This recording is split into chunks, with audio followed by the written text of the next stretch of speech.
Oftentimes students ask me, what if you're Apple, how can you continue to innovate?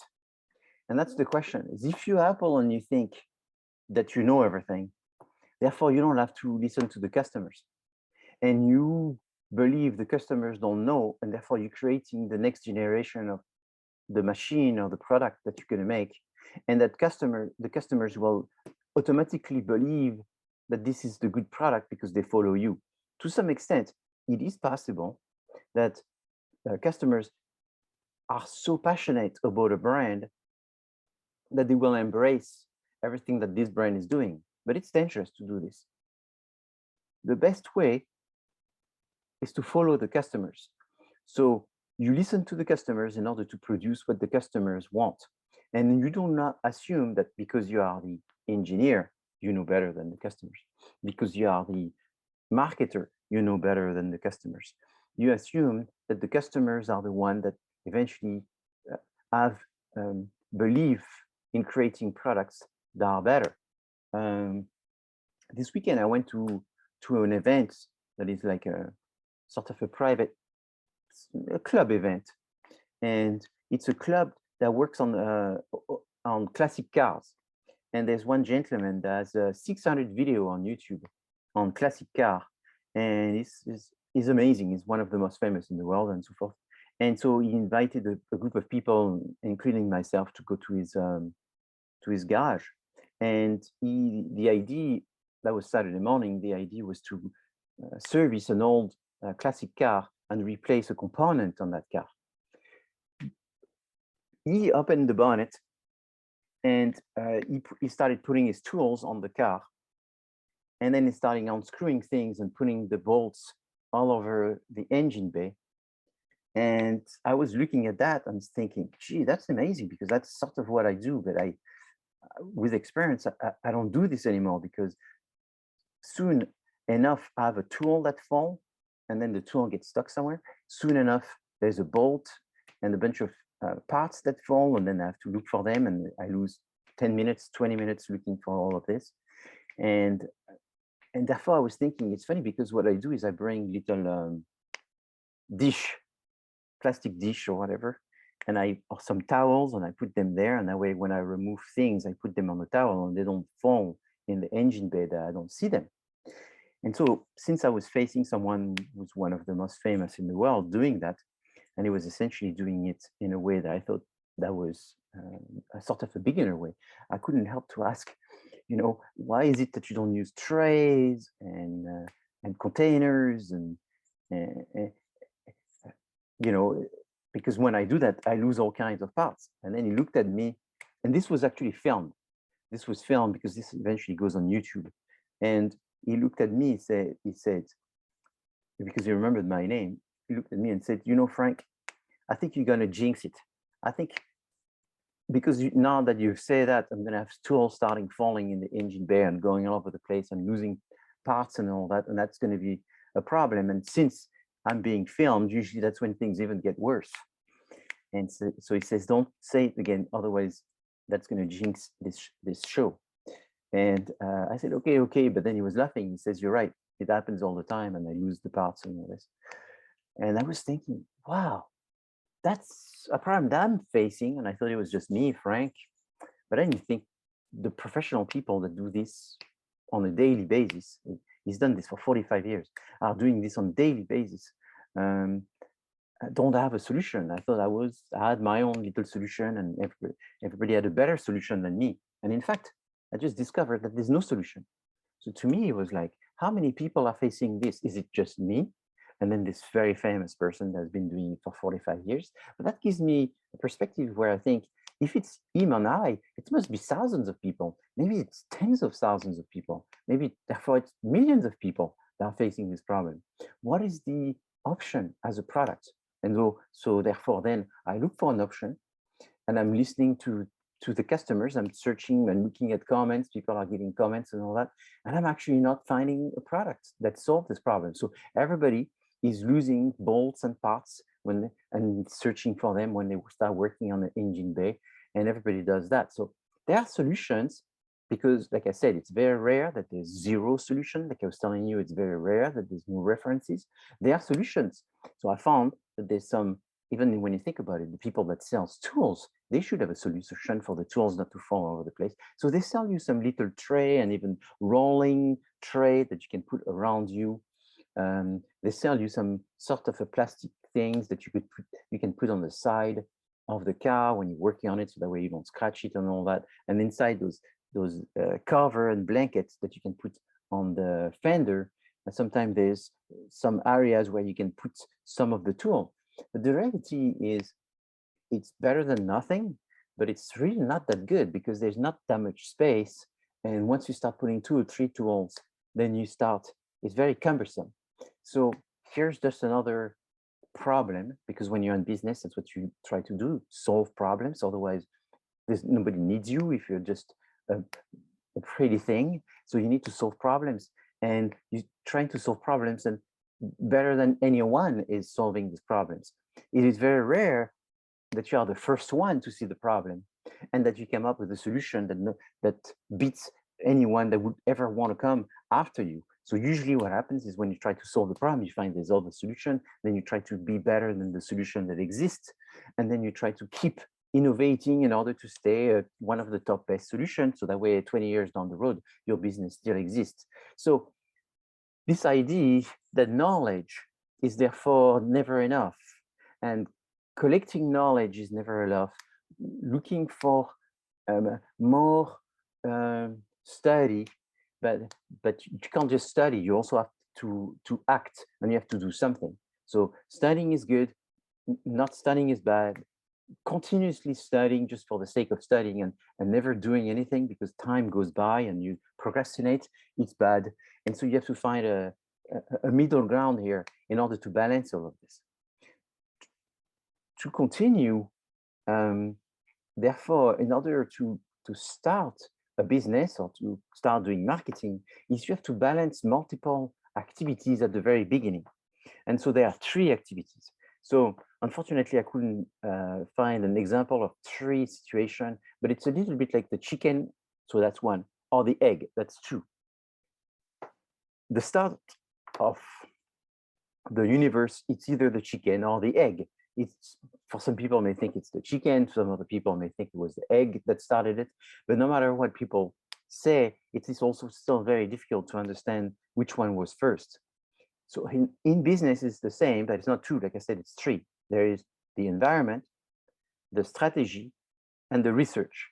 So which one was first? So there was the environment, then you did some research, or maybe you did some research on the environment, and that allowed you to find a strategy. Maybe that's the order, is you do research of the environment and you find a strategy, if there was an order. But however, most of the time people think of a strategy, then they go, oh, but here's the environment. And then they go, yes, but I need to do research. I need to be organized. So those 3 things are very important. And that's what I'm going to talk about today. So what is marketing? Do you remember what is marketing? What would be the one word that summarizes what marketing is?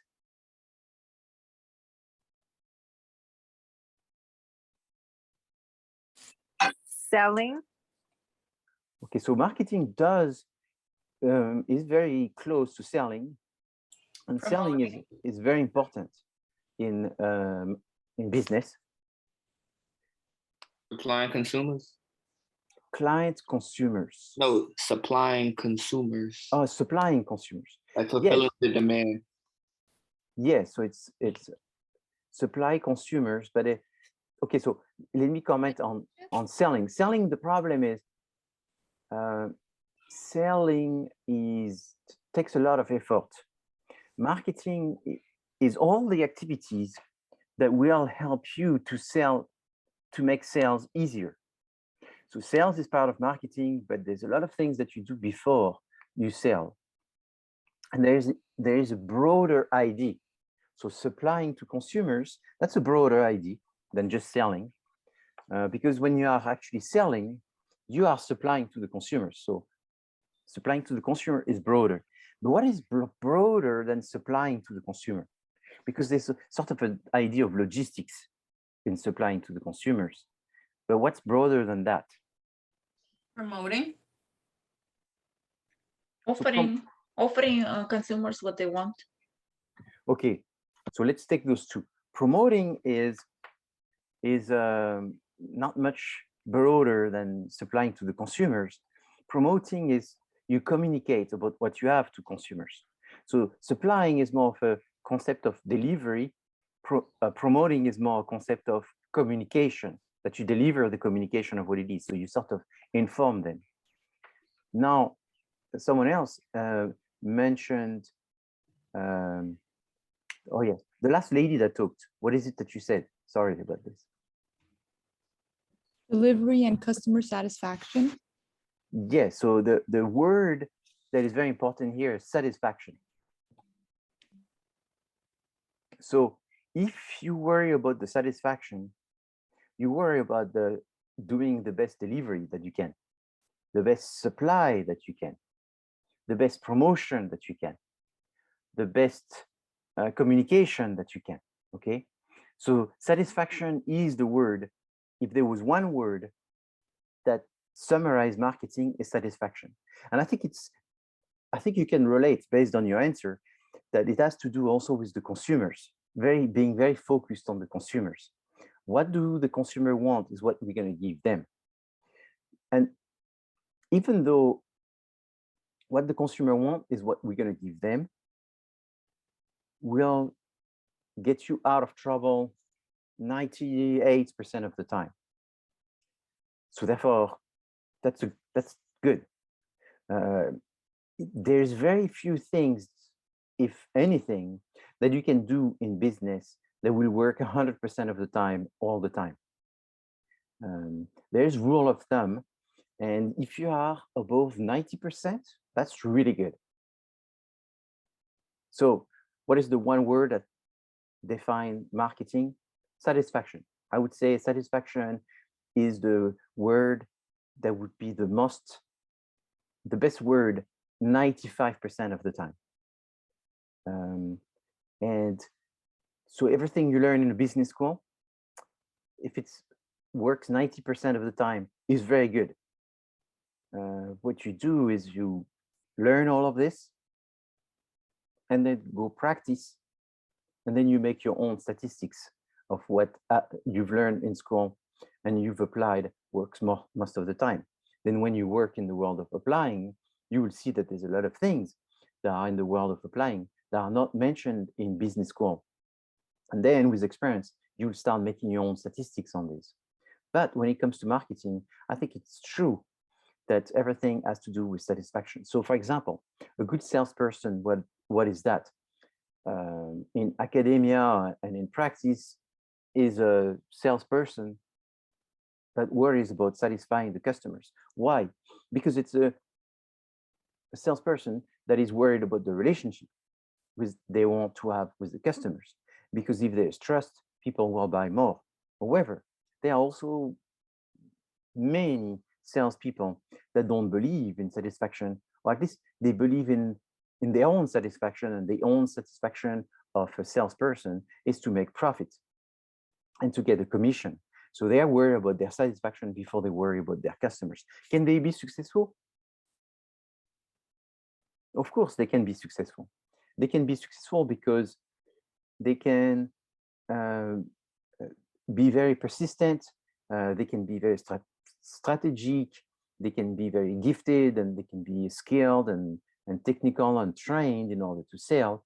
And most of the time, salespeople have much more experience than consumers in getting into a negotiation between the pros and the cons, and the what to say and the how people reason. It's like a car salesperson. A car salesperson buys and sells for 1 year, had more experience than someone buying cars, like a normal person buying cars. I'm not saying like someone that works on the car section of eBay. Obviously, they sell a lot of cars, but you go buy a car, you're going to buy how many cars in your life?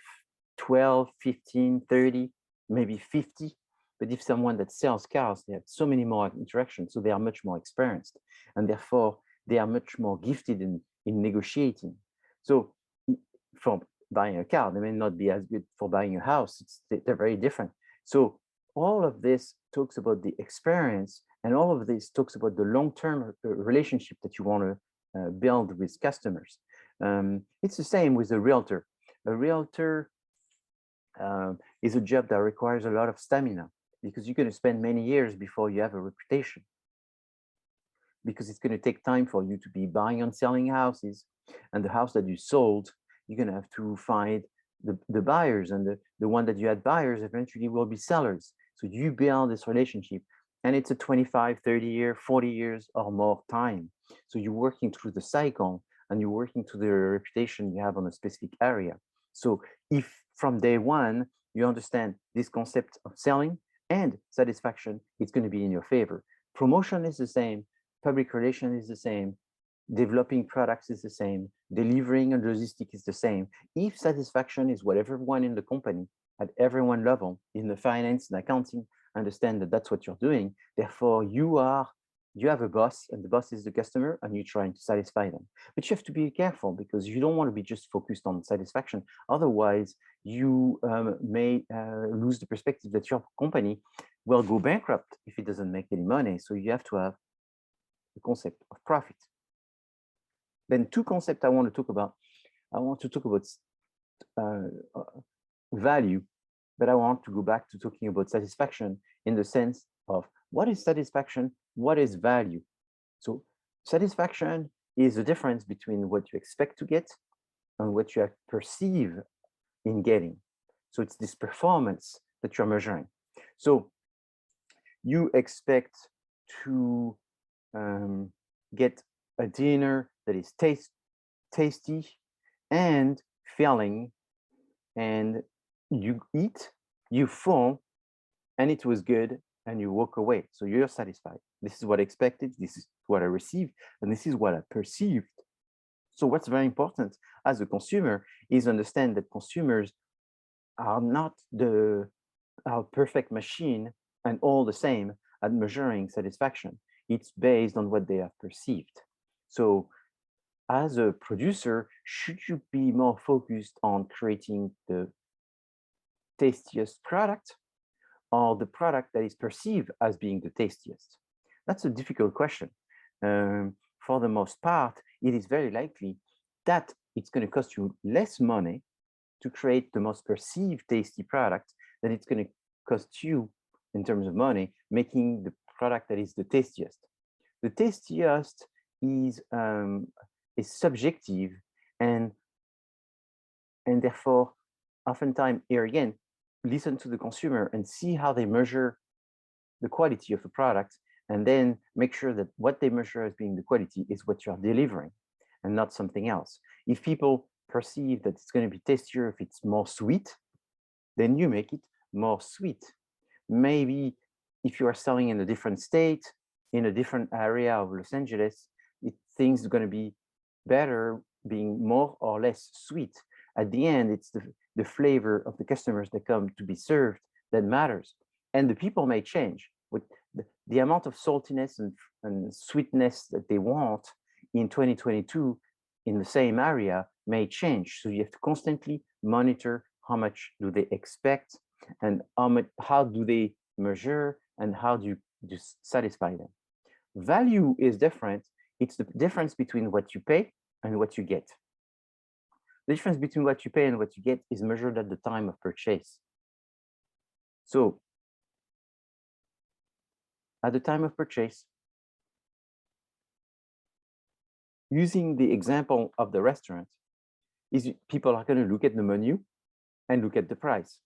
Based on the price, based on what the meal they're going to get looks like, they're going to have a perception of if it's value or not value, right? So maybe there's more meat, maybe there's less meat, maybe there's more pasta, maybe there's less pasta. All of this will have an incidence on the price and people perception, if this is value or not. Value and satisfaction are different in the sense that value is measured at the time of purchase versus satisfaction is not measured at the time of purchase, is measured while people are using the product. So it's after the purchase. So you have to have both in order to increase people wanting to buy the product again. Marketing is divided in 4 P's. The 4 P's, I mentioned it before, is product, place, price, and promotion. And so you need to remember this because we have different classes that will be focused on each one of the P. This is going to come down the road. So can you create needs? Can you make people buy things? You cannot create needs. Needs are innate, which means that you're born with it. So you try to satisfy those needs. What do you mean? Well, there's the need of to drink. You don't create people need to drink.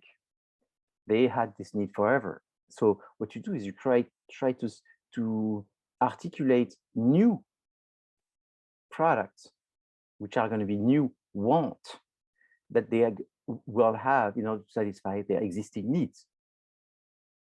So you make them want coffee, you want them want filtered water, you make them want filtered water with vitamins, you make them want filtered water with vitamins and iron, you make them want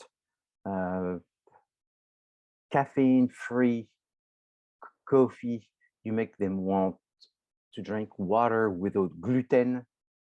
It's like, if that sounds good, water never had gluten, but if you say this is the best water because it's gluten-free, and people suddenly they have no idea why they want gluten-free, but they feel like it's better, you sell them gluten-free water. And obviously this is misleading to try to sell gluten-free water because there's no such a thing as gluten inside the water.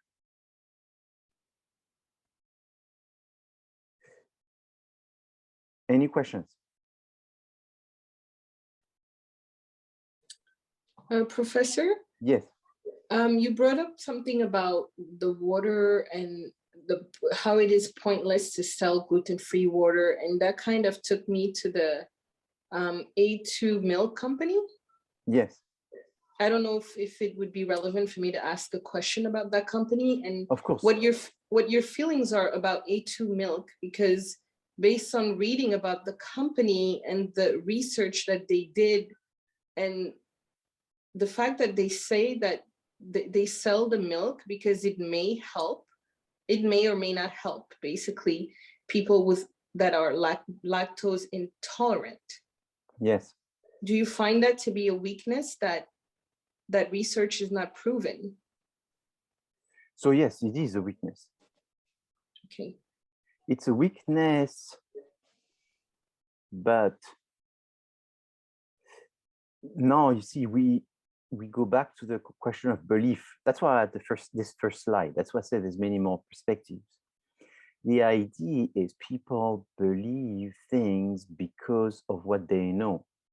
Once they receive new information, they may change their belief and think that what they believed before, was they may even become flip-flopper in thinking that what they never believed before. So they may forget. There may be some kind of popular belief, a new popular belief, and then there's discussions and taboo. So in that situation, the milk, why are people liking milk, not liking milk? It's a little bit like, why are people liking nuclear power plants? So I speak to Bob, and I say, hey, Bob, do you like nuclear power plants? And then you know what Bob says? Bob says, I think nuclear power plants, it's the worst energy we can get. I think nuclear power plants are terrible because it takes 500 to 1,000 years to dismantle the nuclear power plant.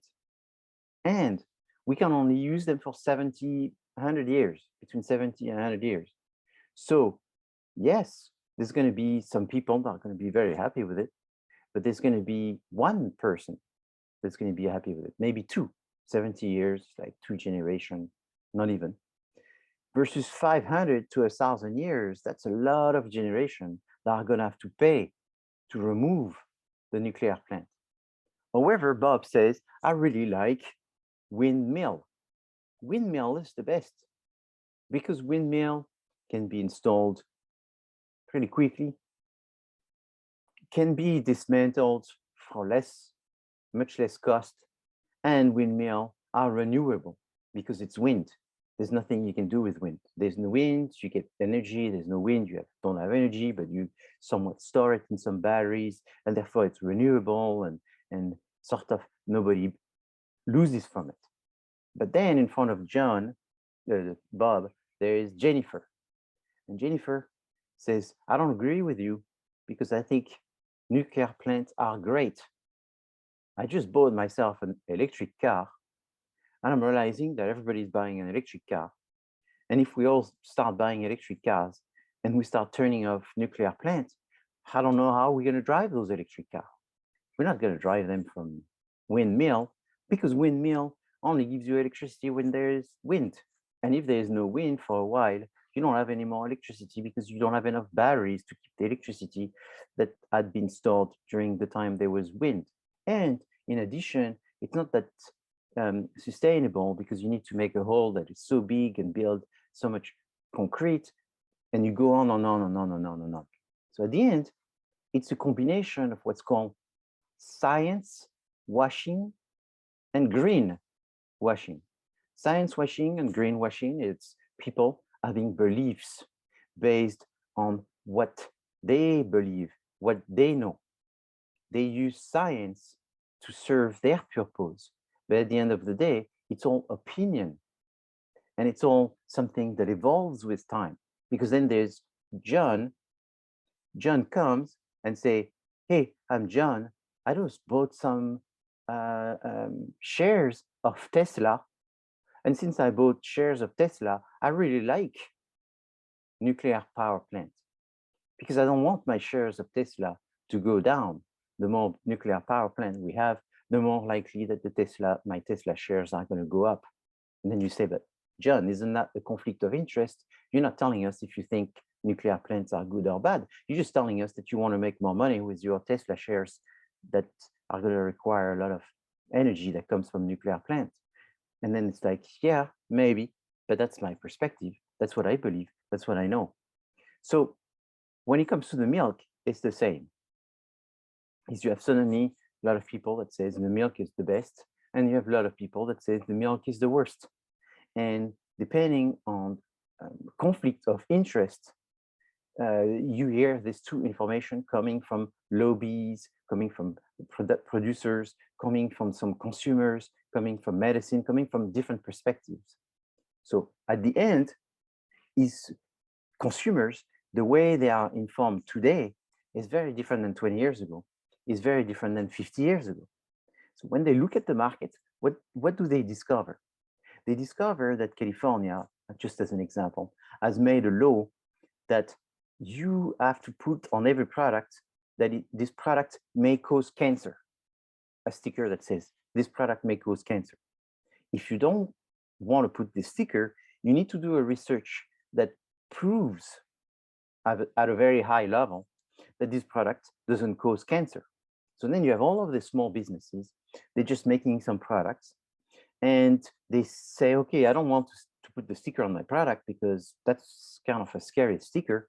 So I'm going to have to find a way to do this research. And then you look at the research for your product to bring it to a lab and test it and do all the things. It's going to cost you between $70,000 and $200,000, depending on different product that you have. So suddenly now that's going to be 25% of your budget, annual budget, is going to be spent not in promotion, not in making better products, but in testing your products so they do not have cancer. But then you say, but I have to change every 2 years my product. Every time I change my products, I have to do this again. I'm a too small business. This is killing me. So I don't have a choice but to put a sticker. And enough people know about this. And enough people start seeing the sticker, this causes cancer, that they get desensitized by the fact that there's a sticker. The first time they see the sticker, they go, wow, what is going on? And then after a while, when they start to get desensitized because they see the sticker everywhere, and then they start knowing that that law had good intention, but eventually it's made it very difficult for small businesses, and and things are more complicated than when they appear, they go about changing their mind to the subject. So here, the same situation is these people, my guess, for them to prove scientifically with a degree of science that would convince the government, and it would convince the lobbyists, it would convince the consumer defense office, and all of this, will require so much money and so much research that it may take too long, and they want to get started with the product. And then what it does is it takes consumers to say, you know what, let's try the product. And you know what, there's so many things that I believed that were wrong, and so many things that I didn't believe and I was wrong, that I'm going to give a chance to this milk because it's this, or I'm going to drink almond milk. And almond milk is a project that I did last year with the students. And I did this project myself with my belief that this was the product that would save the world, in being a product that where nobody would lose anything. And the students in the thread was talking about the droughts, particularly in California, because a lot of this almond milk is produced in California. And they were talking about the drought and the lack of water in California, and the fact that the almond production to make almond milk was using a lot of water and all of this. Students mention it, but they never mentioned it to the point that I was well aware of the potential damage that the almond milk had on the environment. And not too long ago, that was just before the end of the year, I saw a program. There was a program that was sort of investigating the reasons why California has such a drought, and why this drought happened just very recently, more than ever. I mean, there's more people living in California, there's more construction, there's more waste of water, there's so many reasons. I don't know if it gets warmer than usual or whatever. I mean, if we think about what's going on these days, it looks very warm, more than usual. But anyway, one of the big causes was the explosion, the boom of farms growing almonds in order to create almond milk. And that was a big problem that happened not too long ago. It started in the past 10 years, which is essentially since when the boom for the almond milk started. So at the end of the day, as a consumer, it's very difficult to make a good decision, because you think you're making a good decision taking this product, and this seems to be the next best thing. And then that has another problem that you don't find it right away. So as a consumer, does that mean that you're going to have to study everything that you do and turn yourself into a scientist and try to, it is very difficult. So Mariana, I think you asked me this question, right? No, it was me, Aisha. Aisha, okay, yes, I'm sorry, Aisha. I didn't see so many people that when they speak, normally they come next to my picture. But oh yes, now I see you, Aisha. So you asked me this question and I gave you a long answer, but it's an answer that is very important in marketing, because you have to take into account the fact that you will also be using information to help people make better decisions. But is your information objective? Are people using objective information to make decisions? Do people jump to conclusion? What people are doing? And that's what you need to find. You do need to find, are people, because this brand, it was not created in America, it was created in New Zealand, if I'm correct. And it has been successful in New Zealand. Now, it seems that it's growing in the United States. Why is it growing in the United States? Why are people taking sort of a leap of faith? You know, this doesn't say it's going to help you. It says it's been demonstrated that it may be helpful for some people, and why don't you try it, sort of thing. And is that enough? Could you think of something else beside that? So that's where so you're on the right track. but you, they're very transparent because they use the word may. That means there's no certainty. But I guess as students Yes. working on this project, my question is, should we be looking at that, or should we just look at their product, their marketing, and not question that background? no, you should question. You should question. Like it, I guess everything I said, I question nuclear, then I question the windmill. Then if you give me milk, I question milk. You should question.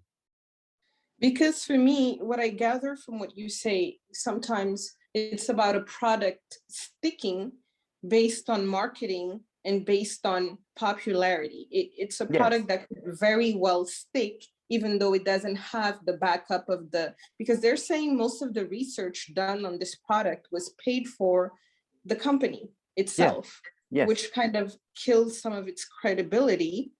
Yes. I mean, this product, if somebody was trying to come in and say, don't use it because there's nothing to back it up, they could easily cost them a lot.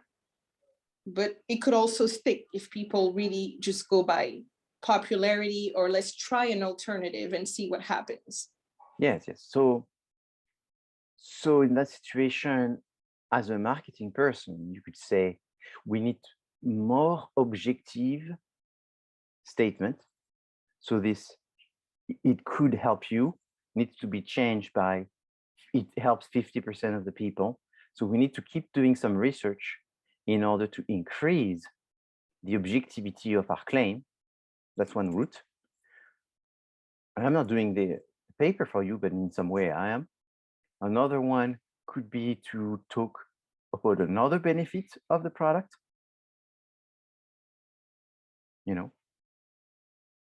That could be another benefit. When Chobani created the yogurts, they were making $1,000 a month at the beginning. 1 year after, they went from $1,000 on the 1st of January to $1 billion on the 31st of December. So in 12 months. Why do you think they made so much sales? Anyone knows? Because they were a billionaire, because they advertised. Yep. So they advertised, so they helped. So advertised helped, but it's not because you advertise that you can get that kind of success. Oh, if you get that kind of success. Product, yes, someone said. Kiki Porter product. I think if you market and you have a great product, then that's how you can get $1 billion. Yes, exactly. So the product was much better. It was extremely, massively much better. But what was much better about it? What is it that they did? Customer satisfaction. Yeah, they increased the customer satisfaction. Why were the customers more satisfied? Is it because they were the first? No, they were not the first. The ingredients and the taste. The ingredients and the taste, yes. So in order to study A2 milk well, you will have, to some extent, try to become an expert. You will have to try to become an expert in milk. So let me tell you a little bit about the food industry. The food industry has become very smart because now it's managed by accountants. So for example, the people that do eggs, what they do is they do the egg and then they fraction the egg. They fraction the egg in protein, lipids, vitamin, minerals, all of this. So you have to imagine an egg is broken down into 10 different elements. Now they can sell an egg. Like someone says, I'm a factory, I make omelet, industrial omelet for restaurants. You know, when you go to a restaurant and you order an omelet, most of the time, if you walk in the kitchen and you ask them to see their egg, they have no egg to show you. Did you know that? What do they show you? They show you a powder. So it's like a powder that they throw inside the pan and with some water, and then they make the omelet from this. It's made out of a powder, like, I don't know what to tell you, like flour. So what very few people crack eggs. Why they don't crack eggs? Because when you crack eggs, it's very hard to make the same omelet because it's very messy. You have to manage the cracking, putting the shell on one side, and all these different things. When you get the powder, it's much faster. So the people that make those powder, what they do is they don't go buy 1 million eggs. What they do is they buy 1 million of the supplier that supply the egg. But the supplier that supply the egg,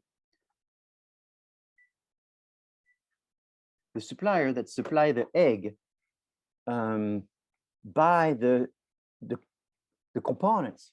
So to make an omelet, the components that they need is not the 10 components of the egg. They only need maybe 6 of the components from the egg. So when you make an egg, is you can use 6 of these components and sell it to the people making the omelet.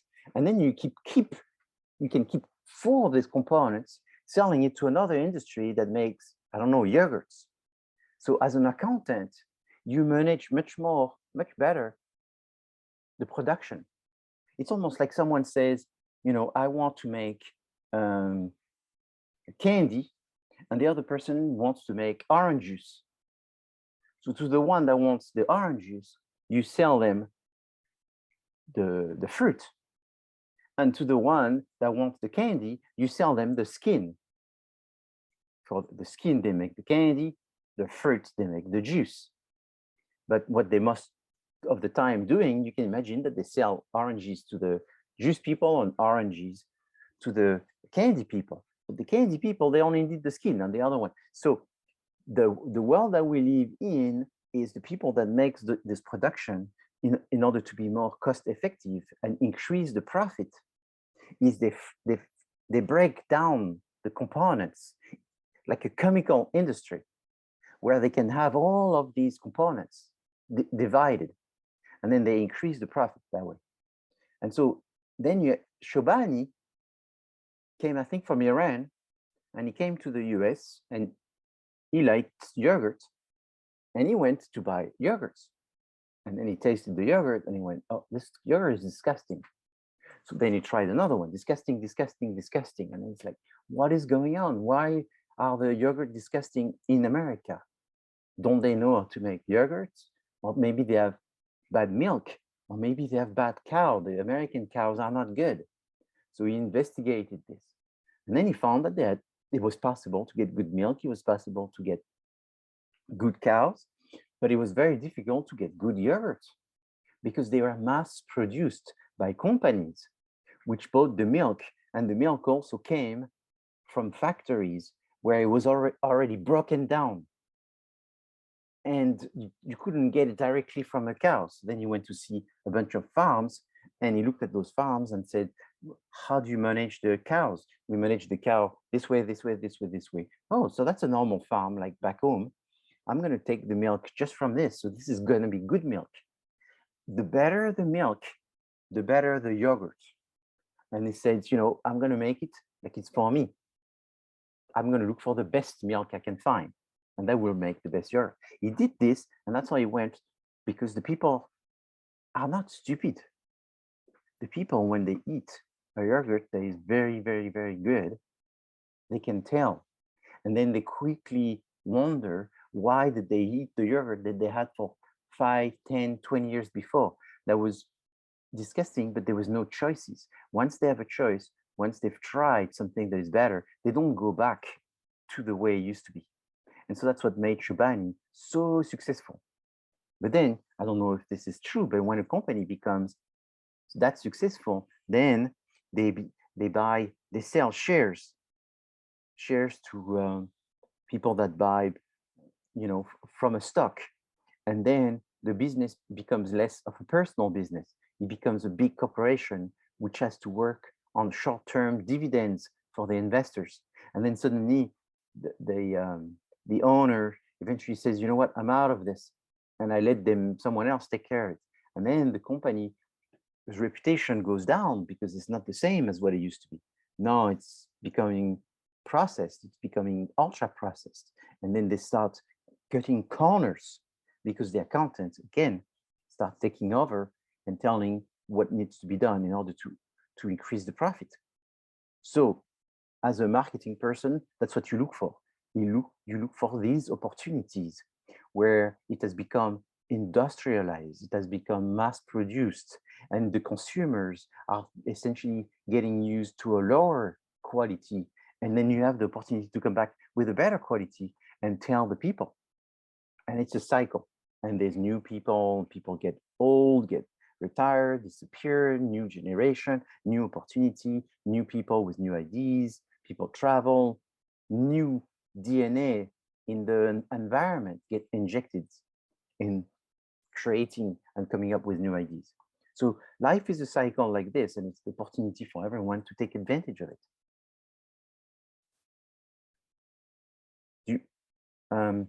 Aisha, did I answer some of your question?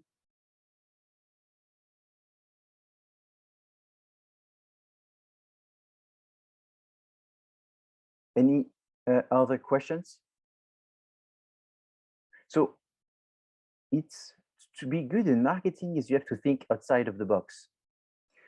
You have to look outside of the box, and you have to look at what are therefore the opportunities. It's something that I think you will find is that the world of milk has been very shake up in the past 20 years. There was the campaign Got Milk. There's been a lot of things to try to get people interested in milk. There are a lot of people that have stayed away.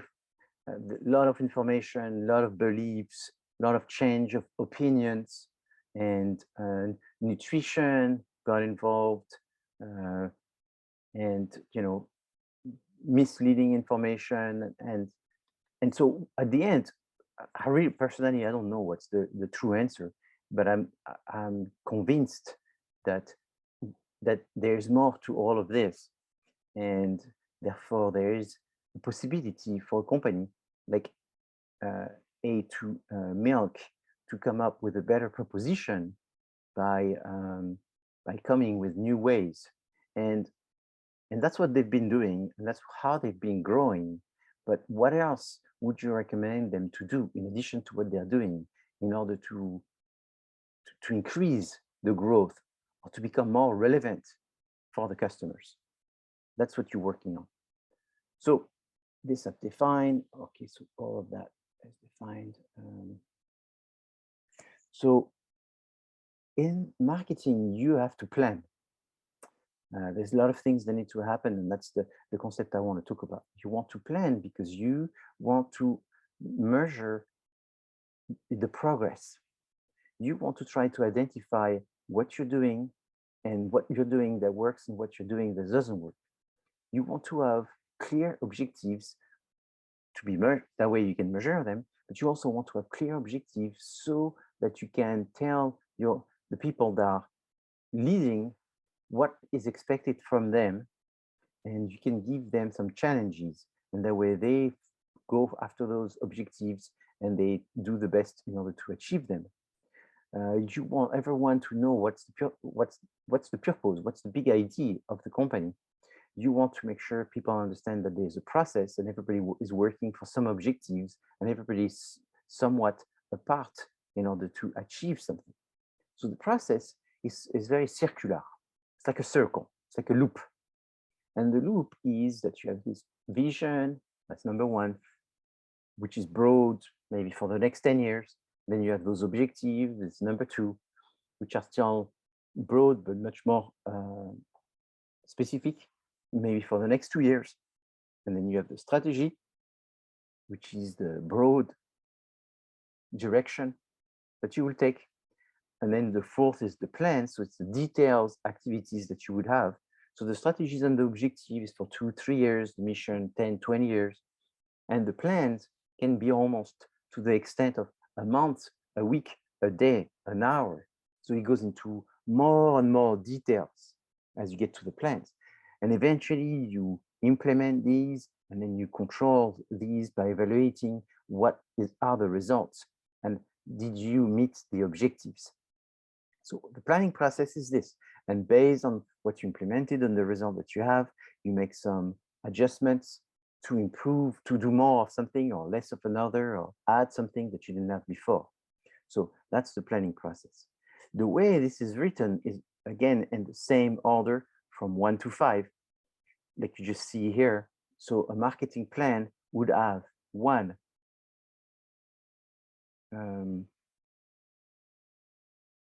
so it's not written in the same way, in the sense that you have an analysis that would come at the beginning of a marketing plan. And this analysis is sort of, where are we now? Where are we now is analyzing the situation. And what comes mostly of analyzing the situation is looking at the strengths, weaknesses, opportunity, and threats. So the SWOT analysis goes into your analysis of the current situation. Then you try to come up with a set of strategies. So high-level directions. The difference between the strategies and the tactics is huge. The strategy is the big picture, the tactics are the detail. The strategy is which house are we going to buy, versus the tactics are what are the furniture that we're going to buy. The strategy is big, the tactics is small. You don't think about buying a sofa before you think of buying a house or an apartment. There's a certain order from more important, more expensive, requiring more reviews and estimation, to more trivial, such as the flowers that you will have for the first party in your house. That's a detail, and the decoration is more of a detail than the house that you're going to buy. Do you have any questions?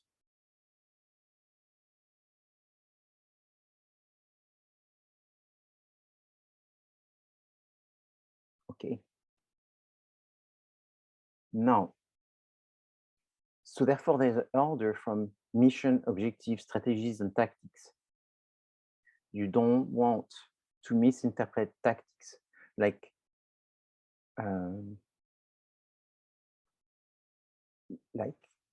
understanding and having a TikTok campaign. That's a tactic. Creating a new type of milk, that's a strategy. So if A2 milk decides to get a low-fat strawberry milk to add to their portfolio, that's a strategic decision. To think if they should post every 2 days or every 3 days on Instagram, that's a tactical decision. So details are tactical, broad ideas, the broader the ideas, the more strategic that they are. So when you're in business, is therefore you're looking at your environment. In your environment, you will have constraints, and you try to navigate between the constraints from the threat and the opportunities, and what you're good at, the strengths and weaknesses. You will find what you need to do. What you need to do is therefore call this opportunity identification.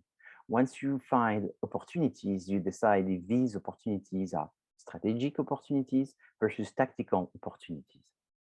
So in your environment, you have all of the answers to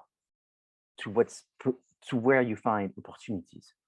In your environment, you have the micro environment and the macro environment.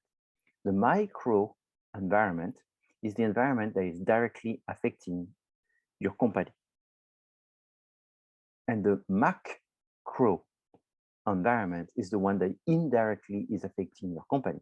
The macro environment is directly affecting the micro, which the micro is directly affecting the company. So the gray area is the micro. In the micro, you have suppliers, customers, intermediaries, competitors, and then the public, the people in general that have an opinion and maybe some interest in things that directly affect your company.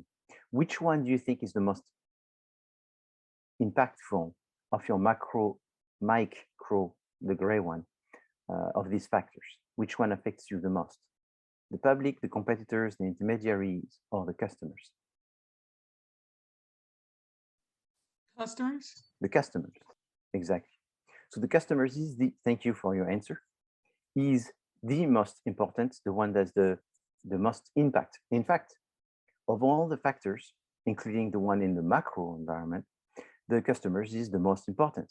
Anyway, the most important one are the one in the mic, but the macro environment are also very important. Example, demographic.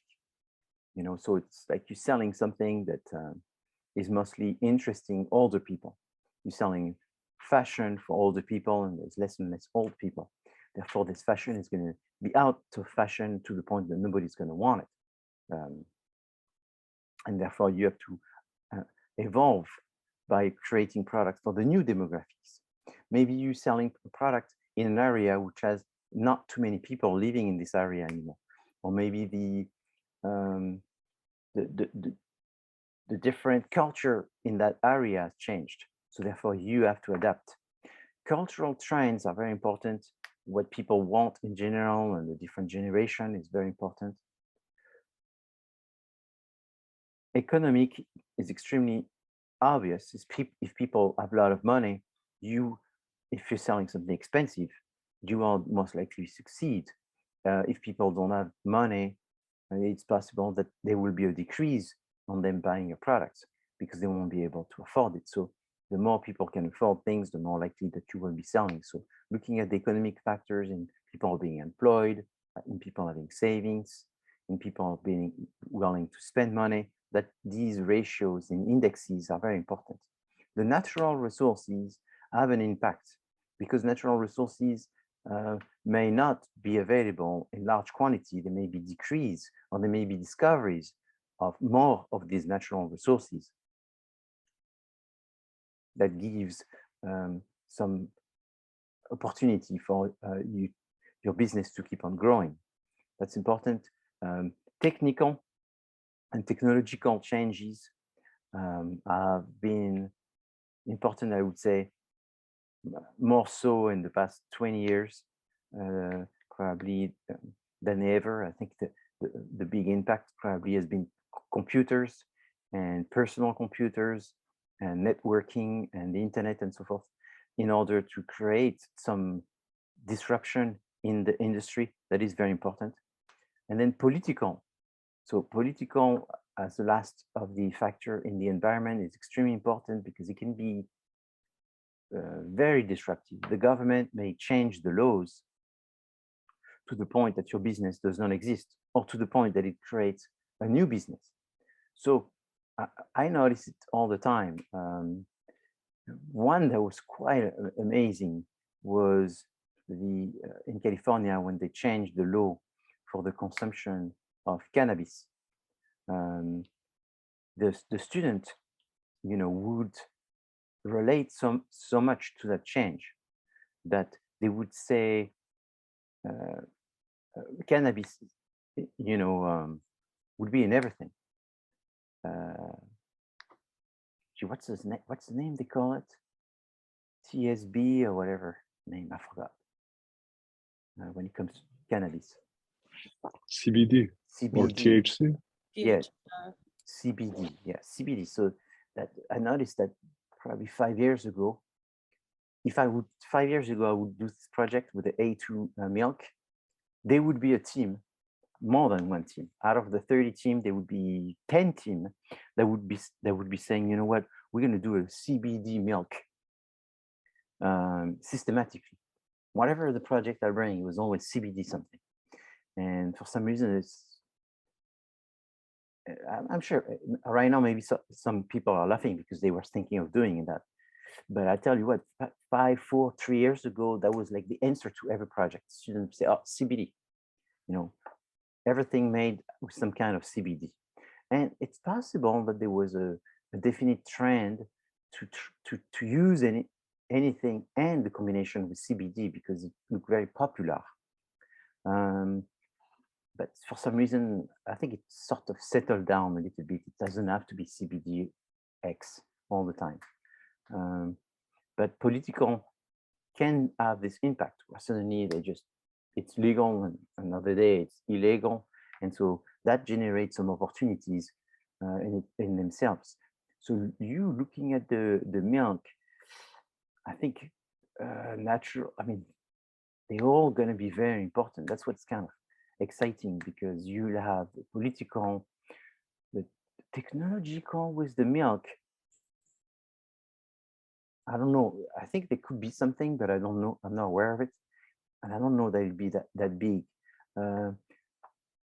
There is the one combination between natural and cultural, where this concept of the environment and, the issue is the cows that are supposedly having a very negative impact on the ozone and the carbon footprint of creating milk, and then the fact that a lot of the cows have receive all kind of special chemical treatment in order to produce more milk, and many of those cows don't live in outside in the air. And there's a lot of cultural things that has to do with animal rights and people sensitivity to the issues of how the animals are treated. So it seems that to me that the A2 milk are also claiming that their cows are producing more of this protein because they are well treated. So would people buy this milk because they think this protein are helping them? Would people buy this milk because they perceive that it's somewhat organic? They're really not pushing for this concept of organic. And I don't remember seeing some claim of organic. I don't even think A2 milk is organic, or trying to pretend to be organic. So, however, it seems to me that I remember seeing that they have special policies for the cows and the treatment of the cows. So maybe that is something that is interesting, because more and more people are interested in how the animals are treated, and maybe there's more that could be done in that direction. But where do you look for opportunities? Students always say databases. True. But the number one source, what is the number one source for identifying opportunities beside databases?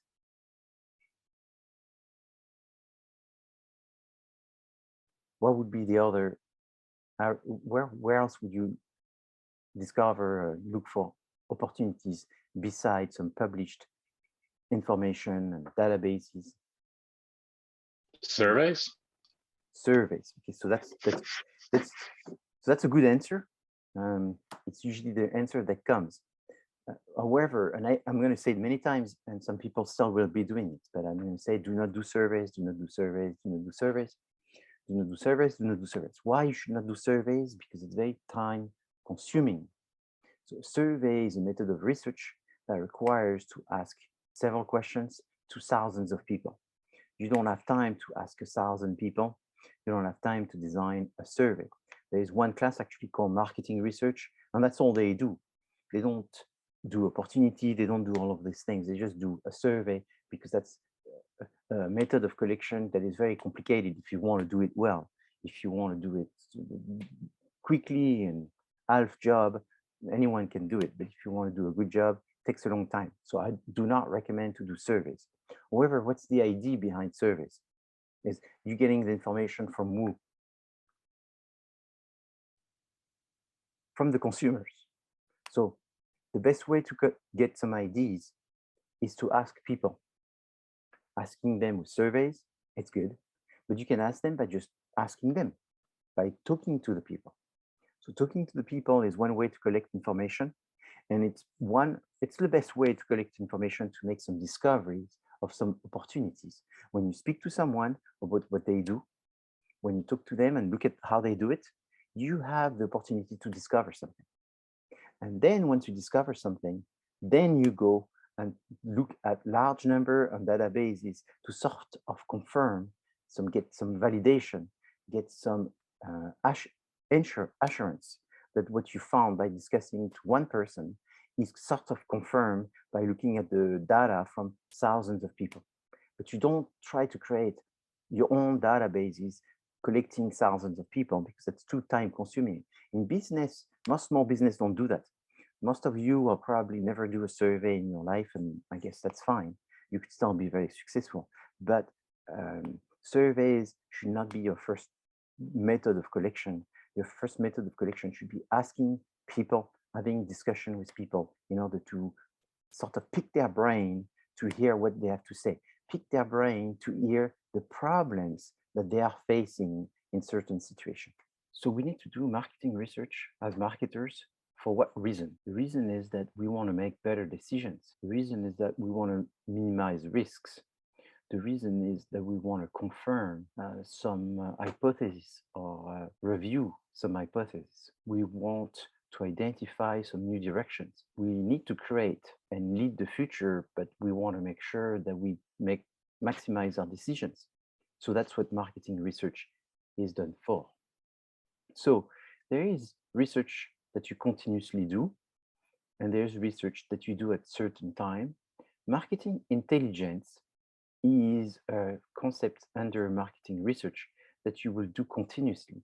Marketing intelligence is reviewing the environment, reviewing the market to see any changes, and to see these changes as soon as possible in order to review if this is something important, non-important, or something to keep an eye on. When I say marketing intelligence, maybe you can relate this to the concept of military intelligence, which is a concept that is about sort of having a constant monitoring of what everyone is doing in order to see if there's anything that is abnormal, in order to notice it, and then to escalate it to the higher level of decision-making in the military. So it's the same. In business, you have a constant review and monitoring in order to see something that changed. So you review who?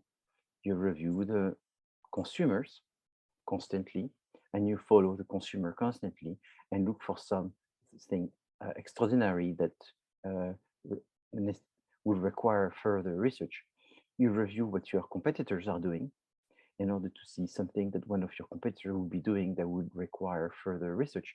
You will look at what the government is doing and all the new laws. So you don't want to look just at the new laws, but you want to look at the new committee, the new things that some committees are doing in order to start thinking about the future. And so essentially you will want to have something that sees heat, something that sees smoke.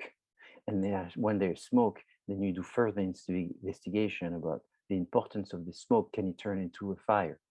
You want to prevent finding out about changes that you are not aware of.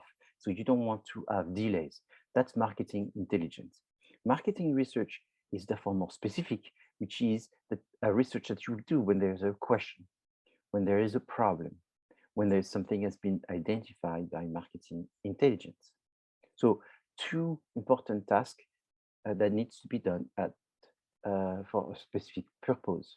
So the definition of marketing research is therefore identifying, collecting, analyzing, and reporting information for the purpose of assisting management to make better decisions.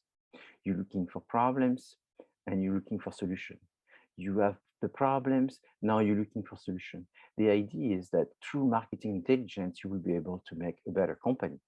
So you don't do research because you're, I don't know, some kind of scientific maybe you do because you're some kind of scientific, but you don't do it because you have money and time to waste. Is you do it because you could not live without it. Market research is not something that you do because you have to. It's something that you do because you want to. It's sort of like if you want to be a world athlete, you train so that way you're better prepared when you compete. What you like, maybe the best is to compete, but you understand that competing without training is going to make you a poor competitor. So training is something that you also embrace because it's preparing you to be the best you can on the day of the competition. So the same, being a business person, that's what you want to do. Maybe doing the research is not your favorite things, but you embrace doing it because that's how you know that you will become the best by getting the best research. It's a little bit like I was telling you, the best yogurts are made from the best milk. The best business decisions are made from the best researching that was done inside the company. So a company cannot just be good at business without being good at research. That's something that I didn't totally understand when I was a student. I thought marketing research was one of these classes that I had to do where there were going to be a lot of formula to remember. I would have to do a lot of statistics and all this. The problem I see is that people make something very necessary, practical, and helpful, something look like a burden. So marketing research is not a burden. In this class, you're not going to fail because you don't know what you're doing about marketing research. It's possible that you will not do very well because you didn't take marketing research for the project very seriously. It's very likely that's the reason. How can you fail? You fail because you didn't do it. You fail to do that. You fail to get an A in your paper because you didn't do market research. You fail to get an A in your paper because you waited for the day before to do market research. You fail to do an A because you did too few marketing research. Why people got an A for the final paper, the A2 Milk project. People got an A because they did a lot of market research. People got an A because it's not so much that they did a lot, but they understood the importance of doing market research. What is the importance? The importance is that you have to come up with a new ID for A2 Milk. And you cannot come up with a new ID if you don't do any research in order to come up with this new ID. New IDs do not come out of databases. New IDs do not come out of Google search. New IDs come out from asking people, what do they think? Asking people, what are the problems that you're facing? List me your problems. Tell me all your problems because I'm here to hear them and I'm here to see which one I can solve. So a business person is a person that want to hear as many problems as possible because they want to select the one that they want to solve. Which one do you want to solve? You want to solve the one that you can solve, that you have the strengths and weaknesses, and you want to solve the one that is the most present, is the priority, and it can be done with the resources that you have, and it can be done in a way that is profitable. And that's what business is about. That's very much the secret of business, is being a problem solver. And so even when you hire someone, you have a company, you're going to hire someone, you can ask this person where they studied, what grade did they have, how good they are in working group, and all of this. All of this is nice and you should ask, right? But the number one question, if there was only one question, would be, can you take care of problems without being a fragile, crying, asking other people to do it for you and so forth? Can you take care of things? Business people, that's what they do, is they take care of things. And sometimes they're so good at it that they become a leader in taking care of things. And sometimes they're so good as being a leader that they even look like they are not taking care of it because they're asking other people to take care of it. But that's also a gift, to be able to manage other people to take care of problems. That's a management gift. And this is very, very important. Okay. So the steps in market research are, you need to define the problem, you need to define the research objectives. So it's, you're going to do research. What are you looking for? Well, we are trying to see why people are not buying as much in 2022 than they were in 2020. Okay, that's the research. Why they're not buying as much more. Research objective is to find the reason why they still buy and the reason why they're not buying anymore. Find reasons why they would buy in the future as well. And then develop the research plan is you figure out how you're going to do that. Are you going to film people at the point of purchase? Are you going to give people a survey to fill in? Are you going to call people to fill in the survey, asking them questions? Are you going to send them an email? Are you going to send them a text? Are you going to knock at people's door? Are you going to make groups of people discussing on the subject and recording the session? What is the method that you're going to use? Some methods are better than others. Some methods are more appropriate because there's an issue with regard to times, because you need the information next week. Maybe it's simple. You're going to buy a magazine, industry report that will have the answer to most of your questions. And that could be the research plan. Implementing the research plan is actually collecting the data, and interpreting the research plan is analyzing the data, and reporting it is creating some report in order to communicate this to the people that can make the decision. So here it says there's 4 steps in the research process. I will never ask you a question such as how many steps in the research process, because this is just a summary.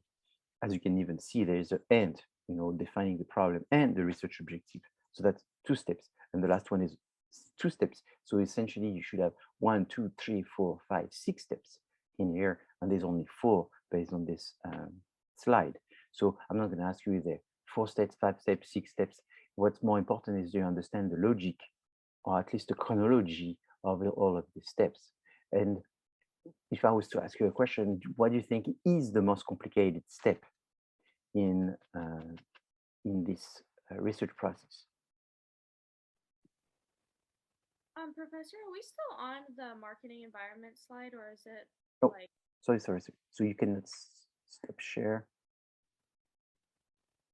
I was trying to follow along and I got confused. Okay, good. Yeah, sorry, my apologize. My screen, I could see it, but I didn't realize that you could not.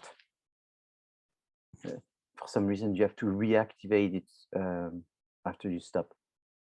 So I was saying, it looks like there's 4 stages here, but if you count, because there's this and that, there's 6 stages. And I will never ask you how many stages, but what I need to, if I ask you a question, is a question which is, what do you do before you interpret the data? Before you interpret the data, you implement the research. What do you do before you implement the research? You develop the plan, the research plan. But based on the 6 statement, which one do you think is the most complicated? And sometimes students say implementing the research plan, which is to collect the data. That's the easiest one, actually, implementing the research plan. So what do you think is the most complicated? I think developing the research plan, because like trying to find good sources in order to like research for it. So thank you for your answer. The developing the research plan is difficult if you've never done it. Imagine you're going to fix a leaky pipe. If you've never fixed a leaky pipe, you don't know what tool to use. But if you fix the leaky pipe before, knowing what tool you need to use is not that complicated. So once you've done this a number of times, knowing which tools for doing what, that's sort of basic. Then using the tool appropriately in order to fix the leaky pipe, that's more difficult than guessing which one is the tool to be used. So when you're doing a research and you have identified what is the problem, knowing what's the source, the method to find information to answer your problem is not that complicated. The complicated thing is to define the problem that's oftentimes the more complicated thing. What I mean by this is that if I say we need to find out why we're not selling as much, that's very broad, because is the problem the fact that your prices are too high? Is the problem the fact that people don't know your brand? Is the problem the fact that you have new competitors? Is the problem the fact that your product is too old and your competitors have new products? Is the problem the fact that your price is too high? Is the problem the fact that you don't have enough supply, distributors, retailers, websites, e-commerce? Is the problem the fact that your reputation has been tarnished because something has happened? So all of these could be the problem. So the first thing is to really identify what is the problem in order to research the problem. You know, it's like, to maybe use another analogy, if someone comes and this person is sick, sometimes there could be many reasons why this person is sick. It could be because of their heart, it could be because of their brain, it could be because of their hormone, it could be all of these. So once you identify that it's because of their hormones, then it's easier to find out, because you have this problem with these hormones, therefore this is what you need to do. So identifying what is the cause of the problem, defining the problem, is the most difficult thing. So then you say, okay, but to do research, sometimes we know we have a broad view of the problem. And so the more your view is broad, the longer it's going to take. So the more you are specific to the problem, the easier it is to solve it. And so before you do the research, you want to be as specific as possible about what is the problem, in order to be more narrow in the methods and the steps and how long that's going to take in order to do it. Okay, so hopefully this was not too abstract that you don't understand. For example, with A2 milk, A2 milk could be more successful, but to be more successful, should they do something about their distribution? Should they do something about their image? Should they do something about their price? Should they do something about their marketing? Should they do something about their packaging? Should they do something about their communication? So there's so many things to look at. So then if there is a problem with their communication, that is still broad. Does it have to do with promotion? Does it have to do with advertising? Does it have to do with social media? What is the one? So then if you define it social media, then at least you see it's becoming more and more narrow, that you've defined that the problem is their social media is not helpful. But it's not helpful for what? What are the objectives? So not helpful for building the reputation, not helpful for increasing the sales, not helpful to inform what really this product is about, not helpful in creating a relationship. So you have to be very analytical in order to understand what are all the problems the company is having, what are all the problems the consumers are having, and how you're going to be creating this company with strengths that will be working on some people's problems in order to solve them and become therefore the tool for everyone's lives. I mean, at the end of the day, it's just the milk that you're trying to have. Okay. Any questions?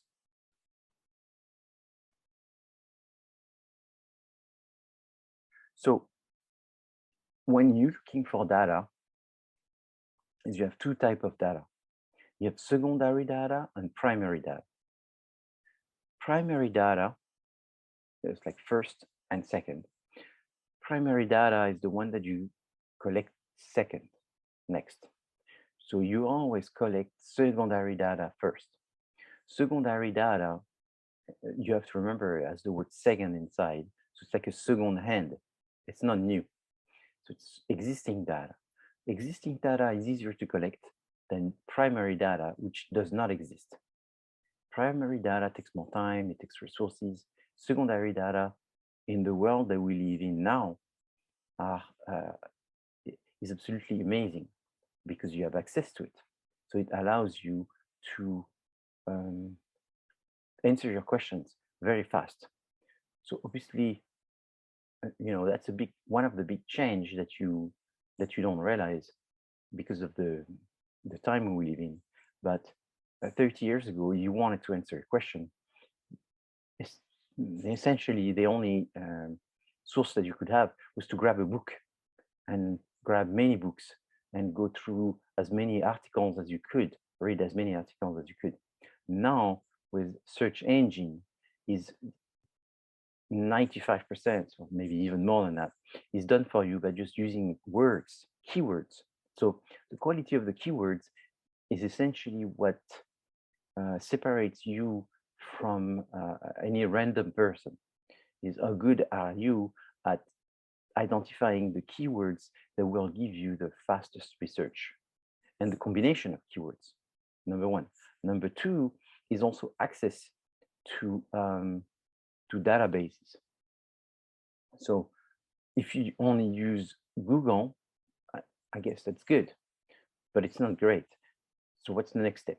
Probably would be to use other search engine in addition to Google. So you could use Google, Yahoo, and having just these two makes it better. But then you could have access to some databases. So the university, the library in the university provides access to databases. And so you can look at expensive databases which are not available normally, but they're available for students. And then you can have access to these and search for specific questions. Now, this is important to access existing information, but just be aware that information that comes from existing databases is very unlikely to give you some opportunities. Opportunities come from the interaction, the interplay, the search in between what consumer wants, speaking directly to consumers, and looking at databases. So what I say to students, and I try to be a little bit extreme just for the sake of compensating for the natural inclination students have to think that answer comes mostly from databases, to overemphasize that, to sort of counterbalance that, is I say that most of the information comes from consumers and little information comes from databases. The reality is, if I had to give it a number, is I would say 60% comes from consumers and 40% comes from databases. Hopefully, having said that, I motivated you to ask consumers, but maybe still the number is not big enough. Maybe I should say 90% comes from consumers and 10% comes from databases, just to motivate people. So when you ask consumers, and you could look at databases that have been discussing consumers, and that's very good as well. But how do you look at consumers? You do primary research. So what is primary research? Is therefore collecting the data yourself. So when you look at collecting data or that exists or that you're going to collect yourself, is you have two types. You have qualitative and quantitative. This is not uninteresting, and it's a knowledge that you should have, not for the sake just of doing research, but to understand the world that you live in. Both of these type of data are good for different reasons. So I would start with quantitative because it's the one people understand the most and know the most. Quantitative data is usually the one that has statistical significance. Quantitative data, because that's the word quantity, is usually the one where there's large samples. And the idea behind quantitative data is to be as representative as possible, as much as possible, to the true population. So if I say 20% of the people have digestive problems with milk, and then I say, well, let's check. Then I give this to 1,000 people, and then I will have a statistical result asking people, do you have digestive problem after you drink milk? Yes or no? with the simple yes or no question, I will have therefore the 20% or the 40%, I would have a percentage. Now I find that my percentage says that 40% of the people have a problem. But then I look at the data and I find that these 1,000 people, most of them were over 60 years old, like 90% of them were over 60 years old. Therefore, this data must be representative of people over 60 years old. So then I would go through the data and I would separate the data in people that I would call young, very young, old, very old. And then I would like to see the difference between these. So I would have to collect a little bit more data, maybe another 2,000. So I would have 3,000. And of this 3,000, then I would have 600 that would be very young, 1,000 that would be young, and then another 1,000 that would be old, and then another 500 that would be very old. And then I would look within these groups, and then I would find different percentage. 50% would say they have digestive problems in one set, and then 5% would say they have digestive problem in another set. And I would see the correlation between being very young and being very old, and how much the milk is affecting their digestive problems. That method is quantitative, and the purpose is to get a percentage. You're looking at large sample size. Qualitative research is different. The idea of qualitative research is not so much to have a representativity of the samples, which means that it's only 1,000 people, and that's supposed to represent the United States of America, right? Which is 340 million people. It would not be fair that 1,000, I guess 1,000 could somewhat be representative of everybody else, but still it's a small number. So then I would say, you know what, I want to get extra information that's not so statistically based, but it's more based on what people think. In surveys, you don't really get deep people thinking, you get more people answering questions.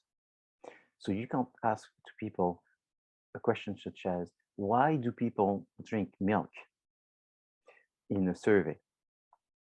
If you ask this question, is you have to give them a set of answers. And then people's answers are based on the best answer within a set of answers, which may not be the best answers for them, but just the best answers based on what they see. It's like if you ask me, what is your favorite food? And you put pizza, spaghetti, and chicken. And I tell you chicken, that's my favorite food based on the 3 dishes that you gave me. But my favorite food is fish, but fish was not the answer here. So therefore, I only answered based on the questions or the potential answers that I could have. So doing quantitative research, that's the problem, is people answer the survey, but they don't answer what they really think. So to compensate with this is you have qualitative research that allows you to speak directly to the people. It's not representative because it's done to just a dozen of people, and therefore you are using this dozen of people that gives you some indication. So last Friday, Cal State Northridge asked me to review the new website for Cal State CSUN. They were working on a new website, and they asked 5 professors to give their opinion about this new website. I was one of the 5 professors selected to look at the new website and give my opinion. They could not use those 5 people being asked questions as quantitative. It's only 5. So if 2 says there's too much red and 3 says there's not enough red, that doesn't mean 75%, no, 70% of the people say there's not enough red, because it's only 3 out of 5. So the way you present the information when you ask 5 people is you just say 3 people said this and 2 people said that. But that's not so much what they said that is interesting, is why they're saying this. So in qualitative research, because you're speaking to people directly, you can ask them why and to explain why they are saying such a thing. So the 2 biggest methods of qualitative research are called individual interview and focus groups. So the interviews are really good because it's a more confidential format where you will really get this person to feel more comfortable in answering. they are not being judged as much, at least by just one person. And this one person, if this person is gifted, has the possibility of making the person being interviewed feel very comfortable. Now, focus groups have the disadvantage of therefore having 4 or 5 people speaking at the same event, and therefore there is a maybe of a bias due to the fact that they're saying something in front of others and they don't want to say something stupid. They may be thinking something but not saying it in fear of looking bad. Yes, Justin.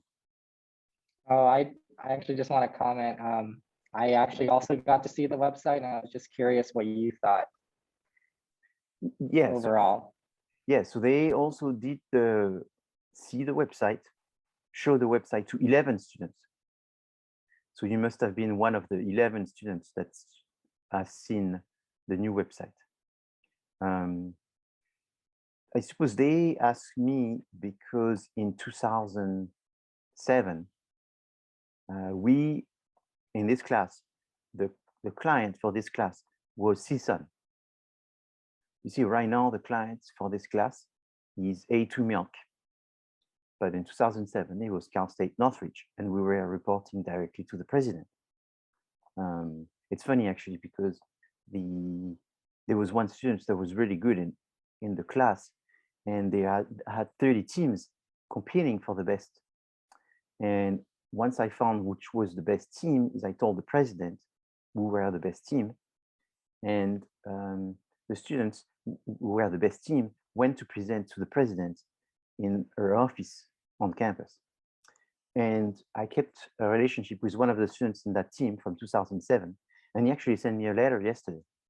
He's actually the president of the Glendale School Board now. His name is Shant Saakian.